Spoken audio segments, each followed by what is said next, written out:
story and is now sharing and helping a lending hand to others, to the public, more about human trafficking.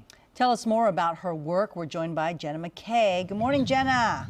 Good morning. Thank you for having me. Oh, I know that you have a story and we only have such limited time, but you wanted to get the word out because you're doing such great work here. So tell us a little bit about you.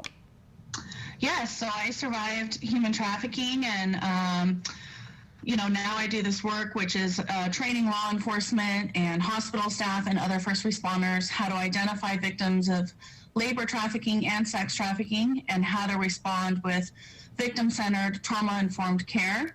I also speak and share my story and have a foundation which provides victims of trafficking with services and resources they need and connecting them to different types of therapy. One of the things we do is horse therapy.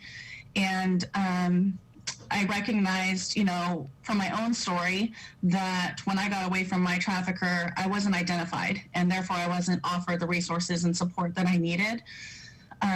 So that's what I get to do now. And this has been how many years that you've been working with others? Since 2016. Wow, what an incredible journey that you've had. And just heartbreaking, but you have turned it into something to help others. Yes, I'm so grateful. And, I've seen a lot of comments sometimes, even on news channels where they'll do a sting operation and they'll share about it and people will say, oh, that girl or that boy, their life is ruined. When it's really not. They can overcome the trauma. They just need the opportunity to get the help that they need. And they go on and do amazing things with their lives. And also have healthy marriages, are great parents to their kids. They just need that little help in the beginning. Yeah. And Jenna, human trafficking, it really is an issue in our community, something that I think more people need to be aware of and talk about. If there is somebody watching this program right now that may be a victim of human trafficking, what is the best way for them to reach out? How do they get help? Because a lot of times we hear no one's listening. Yeah, the first thing that they can do is call the human trafficking hotline, and that number is 888-373-7888. And what they'll do is help set them up with the resources they need in whatever area they are, any area that they are, whatever's happening to them. 911 is always an option. There's usually a human trafficking task force or a human trafficking detective that can help them.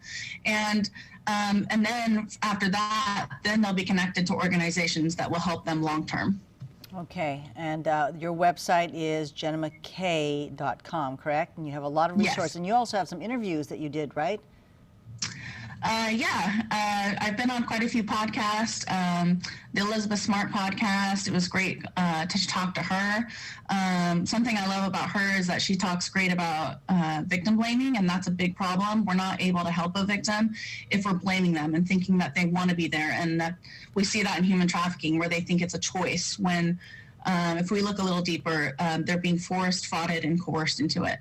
Okay. Now, stick around. Later on this hour, you're going to give us some tips for parents, right? Yes. Okay. And stick around for that. Again, more information, jennamckaye.com. All right. It's wonderful talking to you, and thank you for the education, and we will chat with you in just a little bit, okay? Thank you. Thanks. All right. It is a virtual program that can keep kids interested in solving any equation. Up next, to look at the new math method this morning in this morning's Learning Curve. And with the weather heating up, many are probably soaking up the sun. Well, not today. Poolside. So if you have a pool to drool over,